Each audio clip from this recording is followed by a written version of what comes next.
Welcome to this week's edition of the Comic Hero Show. I'm your host, Victor Nunley, and I am the Comic Hero. Who created Captain America?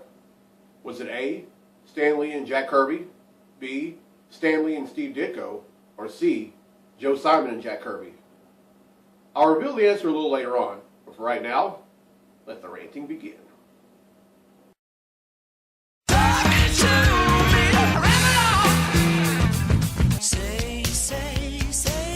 What you talking about, Willis? Alright, the first thing I want to talk about is the NBA draft. It was last night on ESPN, and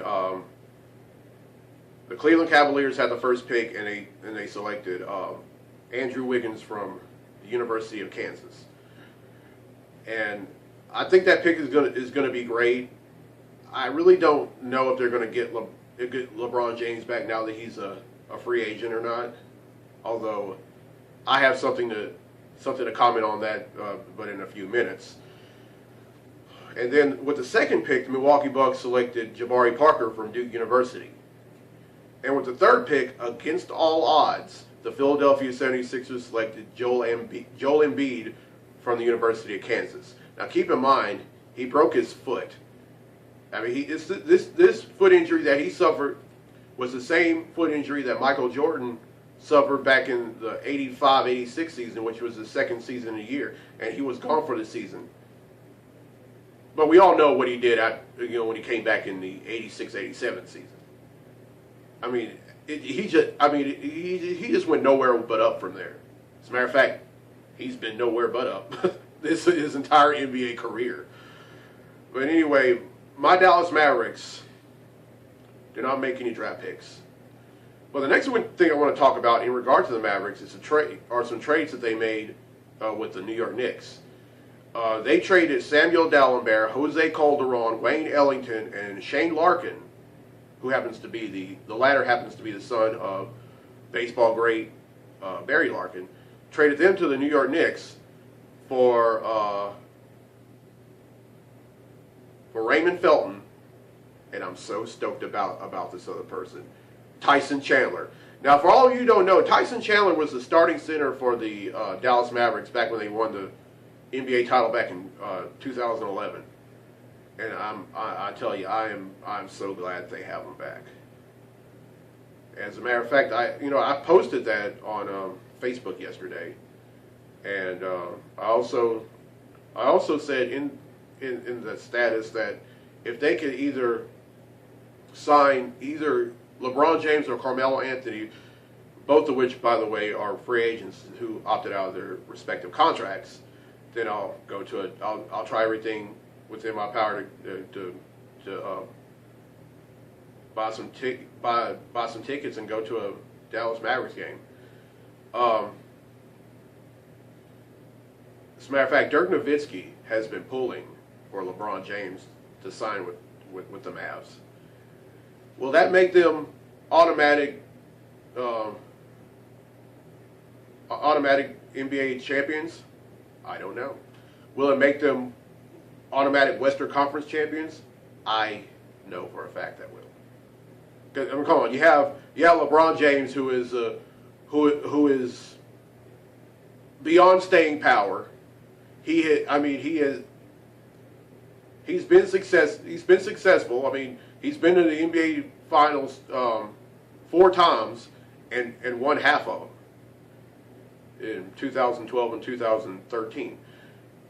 And then you have Dirk, who, I mean, and also LeBron is a very amazing, wonderful passer. He's not a shoot first, pass later person. I don't believe he is. And sometimes as an NBA player, I get so annoyed whenever folks say awful things about him. And then you have Dirk, one of the great scorers ever, and as of this past season became one of the Dallas Mavericks all-time leading scorers.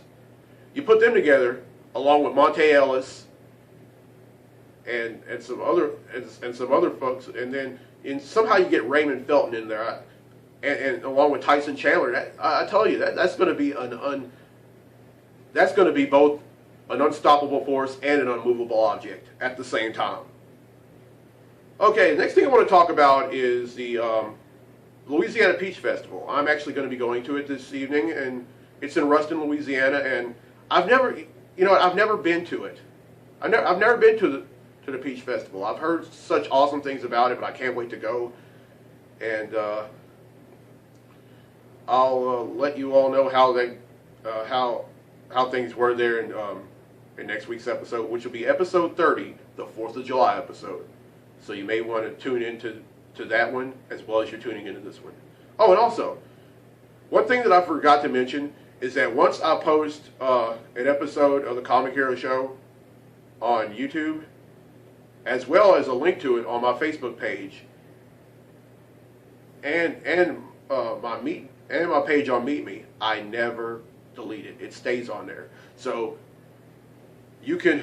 therefore you can watch any episode at any time. Okay, next, and the last thing I want to talk about is Transformers: Age of Extinction. It comes out in theaters today, and I'm also going to be going to see that. And Mark Wahlberg is going to be starring in this one. There's not going to be any Shia LaBeouf, so no Sam Witwicky.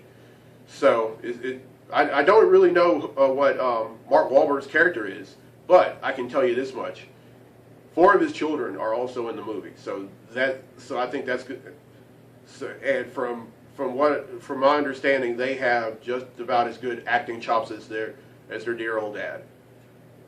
So the only 2 Autobots that I know that are going to be in it for a fact are Optimus Prime and Bumblebee. And of course, the great Peter Cullen will be reprising his role as leader of the Autobots. So I will let you all know how that movie was in next week's episode as well. Alright, due to some unfortunate events, there will not be a DC versus Marvel segment on this week's episode. However, there will be a Green Lantern Comicology 101 series. This is the conclusion to the series. I'll be talking about Kyle Rayner. So class is now in session.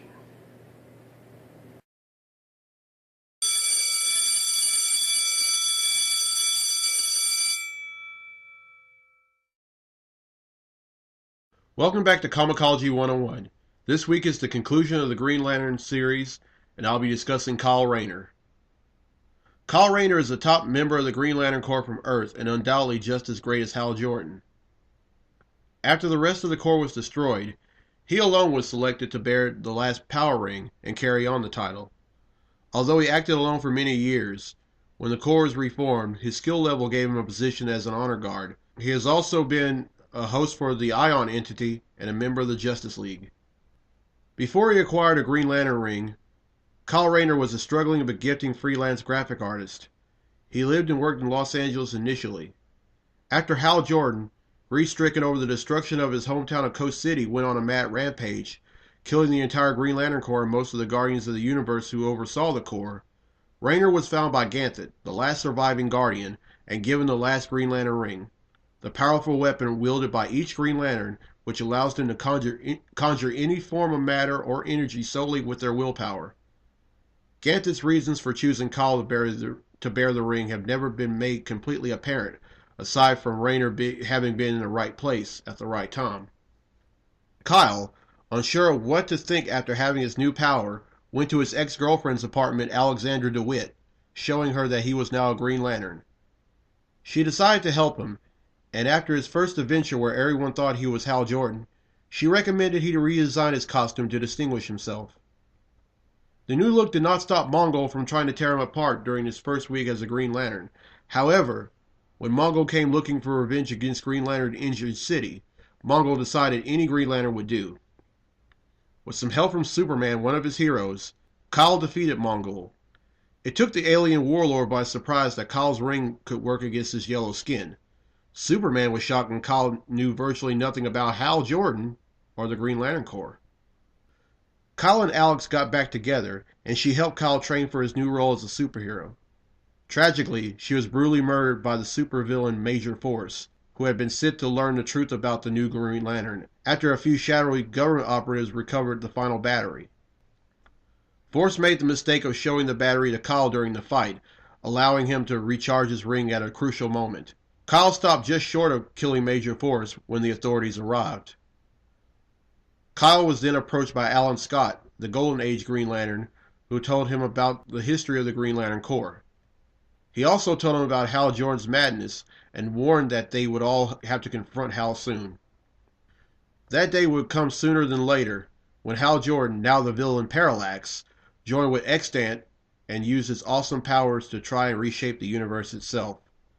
After a massive battle that nearly destroyed all of space and time, Hal was defeated by a coalition of heroes. In the battle, he disappeared with Kyle.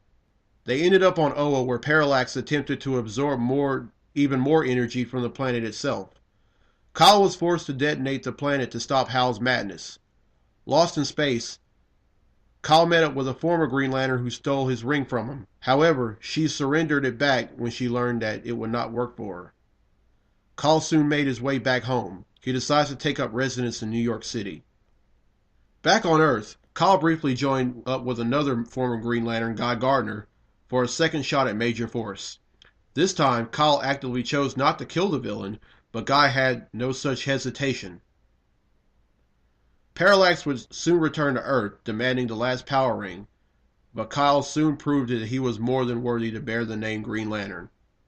During a battle against Sonar, Kyle would meet the Flash. Wally West, the Flash at this time having grown up with Hal Jordan and his Uncle Barry as Green Lantern and the Flash, did not think very highly of the new GL at first.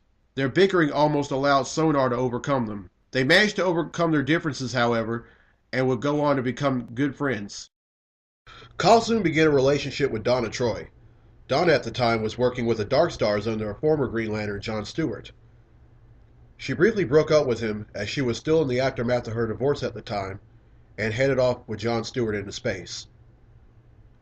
Kyle barely was able to rest after his hero quest when Donna Troy returned to Earth later and asked him to come with her to Rand, where John Stewart and what was left of the Dark Stars were rallied preparing for an invasion by Graven, the son of Darkseid. GL managed to hold the line, defeating Graven in single combat, although John Stewart was gravely injured in the battle and left paralyzed from it. He takes Donna and Stewart back to Earth. Donna and Kyle decide to get back together.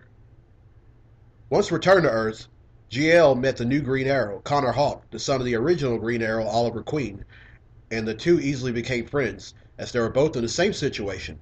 Two young men recently thrust into the life of a superhero and trying to fill the shoes of someone with a long, proud history. Soon the final night happened. Earth's greatest heroes were unable to stop the Sun Eater from enveloping the sun. In desperation, Kyle sought out Parallax and found him at the Source Wall. GL pleaded with Hal to return and save the Earth. Parallax did come back, and after seeing the immense danger Earth was in, decided to try and redeem himself. Hal was successful at destroying the Sun Eater and restoring Earth to the way it was, but the cost was his own life. A memorial was held in Coast City for the former hero. Shortly after the final night, GL became one of the charter members of the new JLA after the Magnificent Seven saved Earth from a renegade of white Martians. The new Justice League establishes their new base, the Watchtower, on the surface of the moon. Kyle again had to contend with the former villain of the Green Lanterns coming to Earth for revenge. This time, it was a woman named Fatality, an alien whose home on Xanthi had been destroyed partially because of the actions of John Stewart.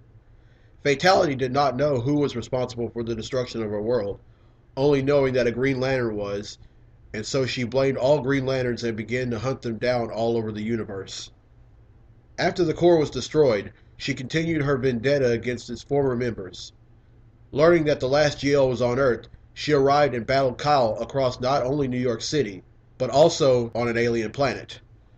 Kyle managed to defeat her, but in the process, she learned that John Stewart was the one she was seeking the most. Back in his apartment, Kyle found a green-skinned woman in his shower. It was Jade, whose real name is Jenny Lynn Hayton, who also happens to be the daughter of the Golden Age Green Lantern, Alan Scott. She asked Kyle if she could crash at his place for a while. Kyle agreed, much to the chagrin of his still girlfriend Donna Troy, as well as Jade's brother Obsidian. Kyle took Donna to meet his mother in LA, having fallen very much in love with her. But when Donna's ex-husband and son were killed in a car accident, she broke up with Kyle, explaining that she just needed some time apart to sort things through. Kyle took the breakup very hard. Just as Kyle was getting settled into his role, Hal Jordan would return, although this time it wasn't Parallax, but rather Hal Jordan from approximately 10 years before, plucked out of his own time and accidentally brought to the present day with Kyle.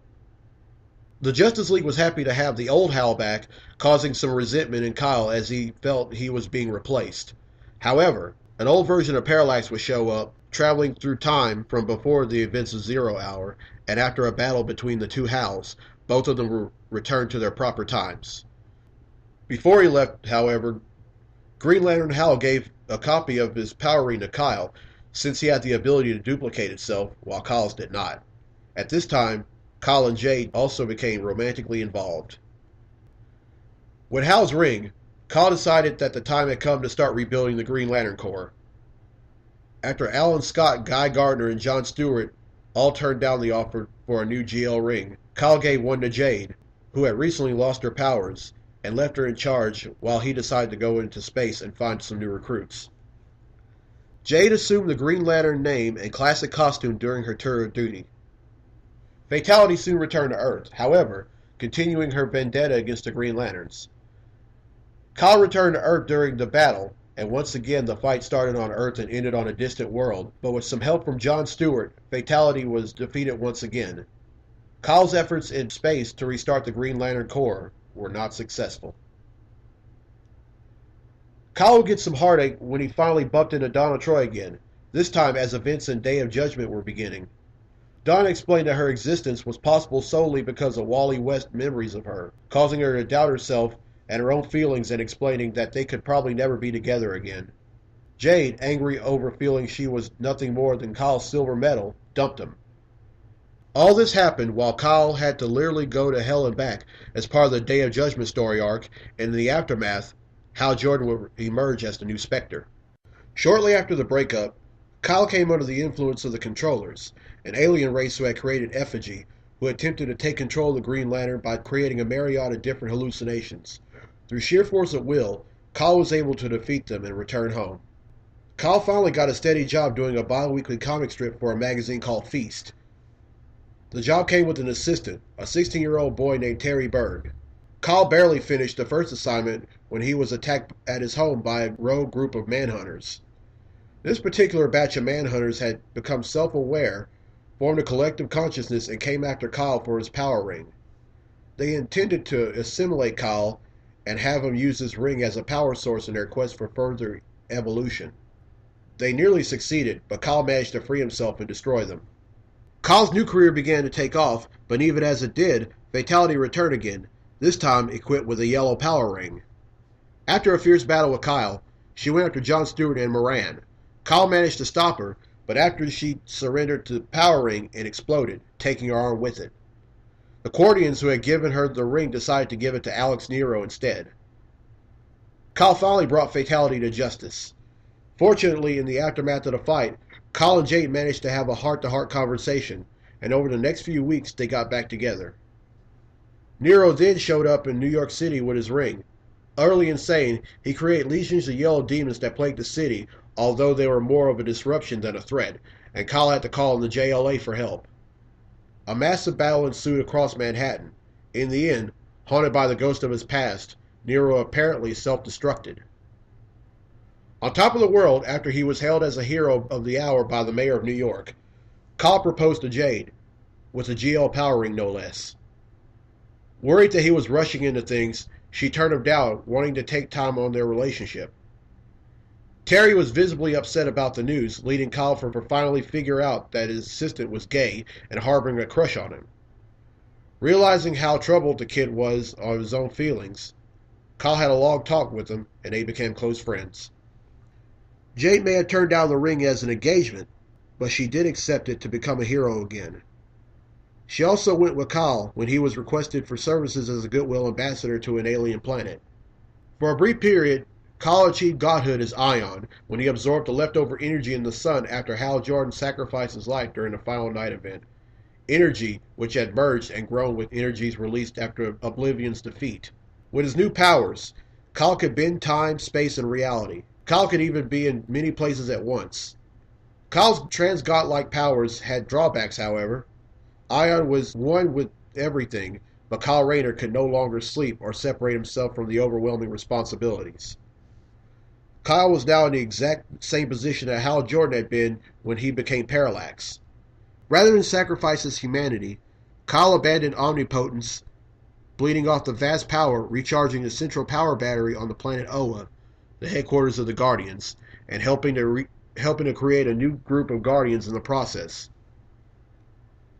Before he purged all the power through, he modified his ring. Once again, limited only by his willpower and imagination, Rayner's ring can still affect Yellow. It doesn't have a set time limit on its power, and is keyed directly to him. Kyle modified the ring so that it would always return to him, and so that it would always have a lifeline of power available, although the ring still required charging to get up to full power.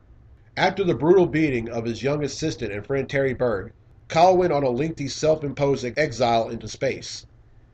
Before leaving, he placed John Stewart, recently fully healed from his paraplegia and given a new power ring, into his spot in the JLA. Upon returning to Earth, he discovered that Jade had been seeing someone new and was doing so in his own apartment.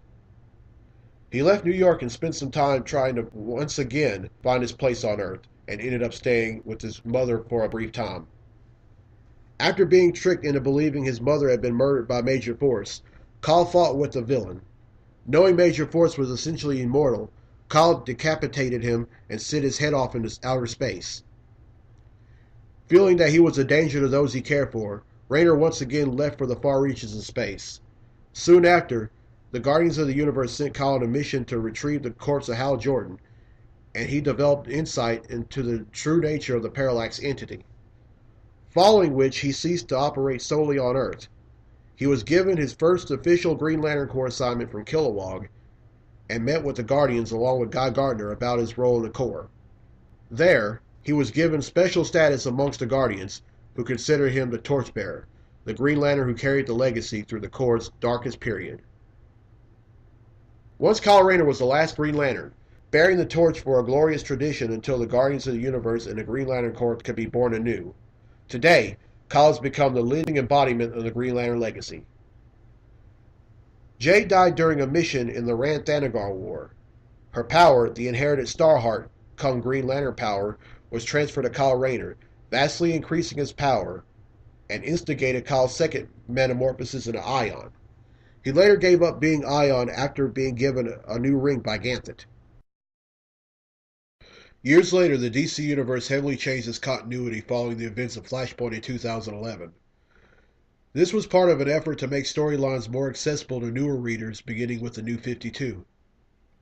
This new timeline combines elements from the DCU, Vertigo Universe, and Wildstorm Universe, while drastically changing the origins and histories of characters. Kyle Rayner was in New York after he saved the lives of construction workers when he was chosen by the 6 different rings of the other Corps. Soon after being attacked by Arkillo of the Sinestro Corps, Monk of the Indigo Tribe, Bleeze of the Red Lanterns, and Fatality of the Star Sapphires. Kyle tries to explain that the rings were not stolen by him, but to no avail. He is saved by St. Walker of the Blue Lantern Corps. Over time, the previous Lanterns align themselves with Kyle and Walker and go on several missions before returning to their respective Corps. In the Wrath of the First Lantern story arc, Kyle trains to master all 7 power rings before being able to master them all at once, thus becoming the one and only White Lantern. It's during this time he ends up in a relationship with Carol Ferris, now a Star Sapphire. In the Lights Out story arc, Relic, an alien who believes power rings are draining the universe, arrives on Oa and destroys the central power battery. As a result, the planet explodes. Every member of the Green Lantern Corps evacuate before the latter happens and set out to hunt down Relic. When Kyle finds Relic, the latter entraps Kyle in a blanket of devices that drain the energy Relic needs until Hal and Lanterns of every emotional Corps manage to save him. The Lanterns distract Relic long enough for Kyle to pull Relic through the source wall, a wall that guards the edge of the universe. The two of them disappear until Relic is seen transforming into a part of the wall, a typical reaction to anyone who ventures too closely. Hal and the other Corps think Kyle had died and transport to Mogo, the new home planet of the Green Lanterns.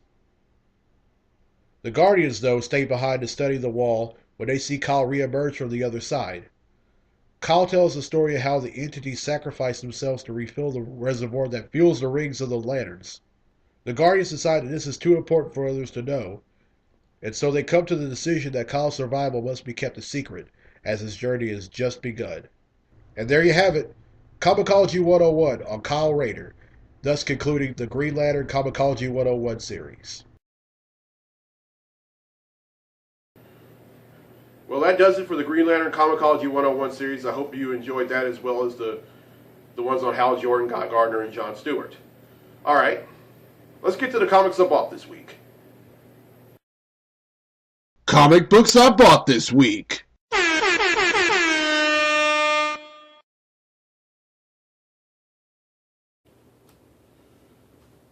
Up first is Red Lanterns number 32. In the previous issue, Guy Gardner's Red Lanterns have gone after had found out that a new lantern had resurfaced, and they went to go find it. But just as they were about to, they found out they were too late, as a former leader of the Green Lantern Corps, of the Red Lantern Corps rather, Atrocitus, had already found her first, and other things are going. But she's a little under. But the only difference between this Red Lantern is that when a Red Lantern ring gets to somebody, they have no control over their powers or over the ring or themselves, and they have to be baptized in a pool of blood before they can get control over themselves. And right now she's a little undecided, but this one has somewhat control, and that's mainly because before she was shot half to death, she was a judge, so that's why she has control. But at this point she doesn't know who to go to, and Atrocitus wants to go up against Guy Gardner and the other Red Lanterns, because he felt as if he was betrayed. All right, up next is Fantastic Four number 6. This is a tie-in to the original Sin miniseries in Marvel, and judging by this cover, you know what? Johnny Storm has died once before. I don't think Marvel is going to kill him off.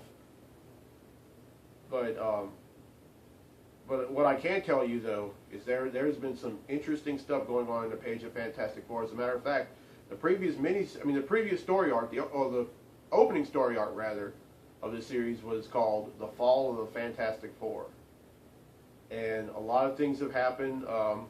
They've been evicted from the Baxter Building, and all the children who are members of the Future Foundation were taken into SHIELD custody, including the Invisible Woman and Mr. Fantastic's son, Franklin. And let me tell you, in the last issue, it gets kind of ugly, because one thing about the Invisible Woman, you mess with her kids, or you take them into custody for dumb reasons, there will be where to pay. Up next is Batman number 32. This is the part 3 of the 0-year final act story arc, which talks about Batman during his early years. And this is also another bombshell cover that DC is done with some of their books this month. And in the previous issue, or previous issues of Batman rather, after the superstorm hit Gotham,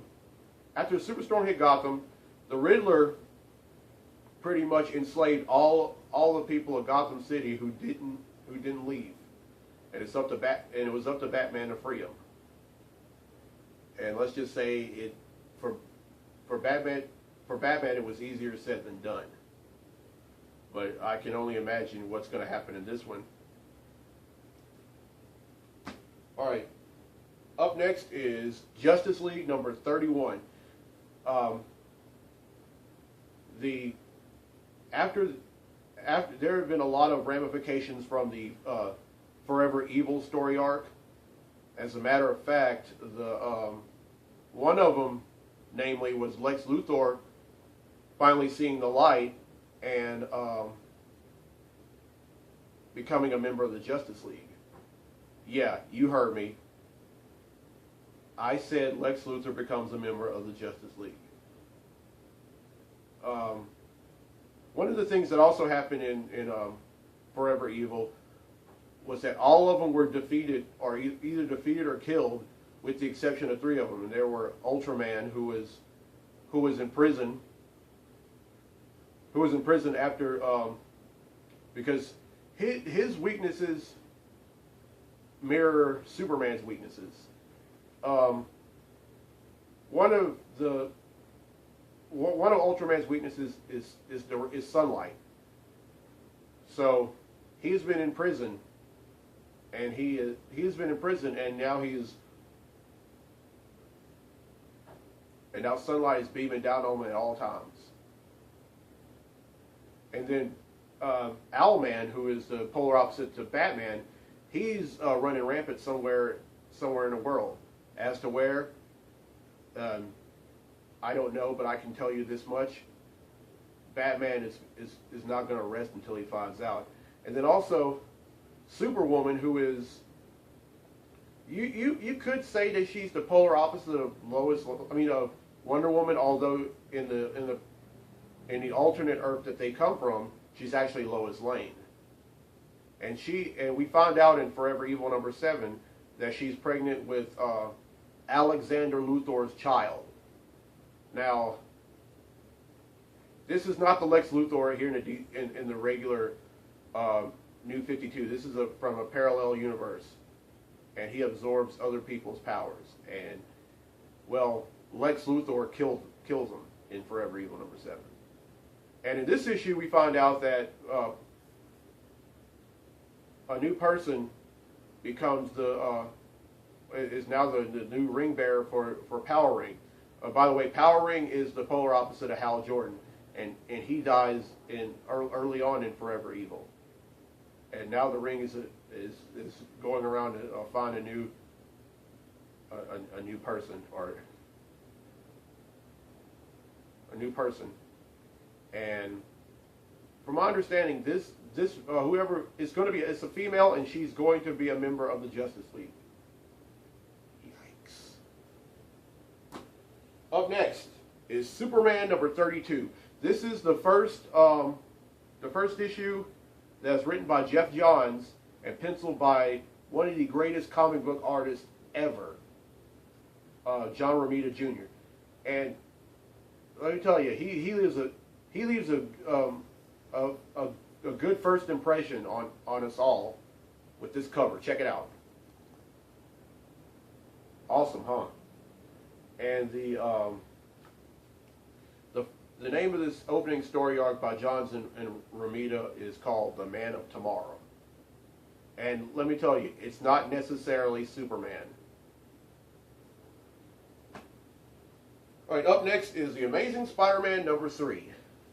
In the previous issues, ever since Peter Parker has regained Peter Parker's mind is now inside his own body, and he has full control, and Otto Octavius has somehow died. He has been having to deal with a lot. He's been having to file criminals who have fallen along the wayside and poorly tried to redeem themselves. He's having to go up against Electro, whose powers are completely out of control. And now he has to go up against the Black Cat, who now hates him. All thanks to Otto Octavius. I tell you, I've said this. I've said this before. In the first two issues of Amazing Spider-Man of this volume of Amazing Spider-Man I bought, that if this book would be better off being called My Name is Peter, because, and I say that because I knew that once Peter would regain control of his body instead of Otto Octavius doing it, he'd have to build a whole bunch of bridges that Otto Octavius said burn. And like, he burned a bridge with the Black Cat. He burned a bridge with the folks over at Horizon. I mean, he's burned a lot of bridges with, well, a lot of folks in the city of New York and with the Avengers. But the only problem is they didn't know that was Otto Octavius all that time. But Peter did. And right now he's having a hard time trying to redeem himself. But hopefully he will.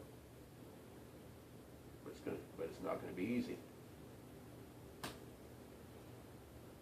All right, and I have 3 books of the same title that I bought. And those books are Aquaman number 31. Aquaman number 30. Aquaman number 31. This is Aquaman number 31, by the way. And Aquaman number 32. Now, in previous issues of this book, he's pretty much had to go up against these huge sea monsters and whatnot. Some of them have tried to destroy certain cities and off the coast and whatnot. And one issue, and the cover, Aquaman number 31. By the way, this cover, your eyes are not deceiving you. He is actually going up against Swamp Thing, and I can't wait to read it. And finally, Flash number 32. Now this is another DC Bombshells cover. This one, I want to say it's the Flash's significant other, Patty Spivot, but I'm not sure. What's going on in the book is that Barry Allen from 20 years ago is slowly but surely trying to come to the present-day Central City to kill himself because he feels guilty about the death of Iris West's nephew Wally, who you all know in the previous DC universe, Wally goes on to be the Flash, but he started out as Kid Flash, and I don't know if this Wally's going to become a Kid Flash or not, but the way they're writing it, that might not happen. Although with this new 52 universe, DC universe, you just never know what's going to happen.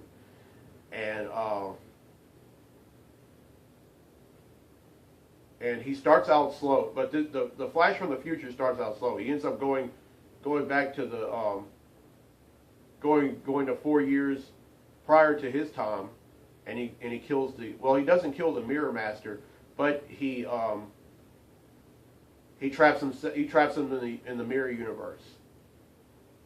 I don't know who he's going to go up against next, but he is slowly but surely going to get to the DC universe to kill himself. Now that's no way to deal with a mistake. And speaking of which, I want to go ahead and talk about that right quick. You know, for so long, whenever I made a mistake, I would always, I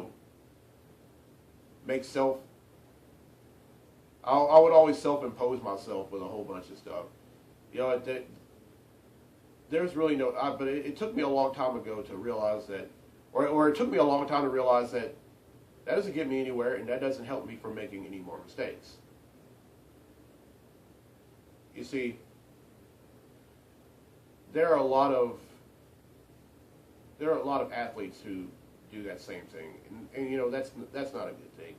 all they'll do is they'll end up, hurting themselves and making things worse for them. I can remember a few years ago there was a football player at Northern Iowa University, or University of Northern Iowa, and he made a mistake by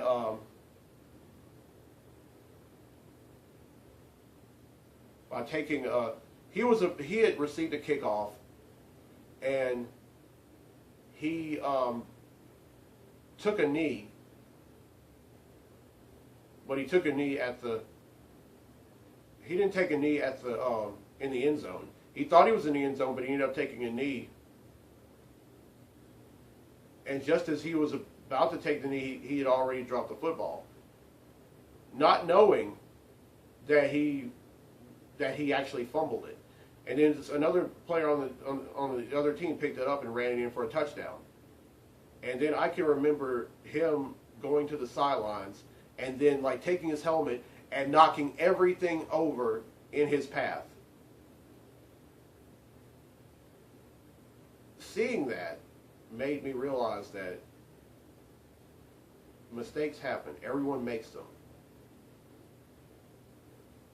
There is no perfect person in this world. There was only one person. There was only one perfect person in this world, there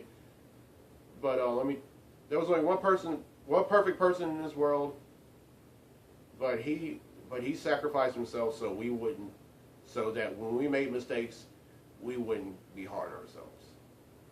All right, that's another extra rant I wanted to stick in there. But all right, that's 10 I bought, which brings the total number of comics that I bought since December of 1997 to 6,287 comics.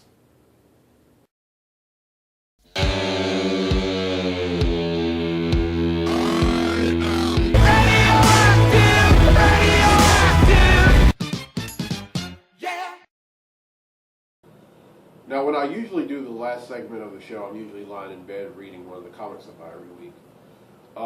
It's kind of different this week because I'm wanting to get out of the door and hurry to Ruston for the Louisiana Peach Festival, because there's always a lot of people coming out to this every year, and I just want to go ahead and leave early so I can find a good park.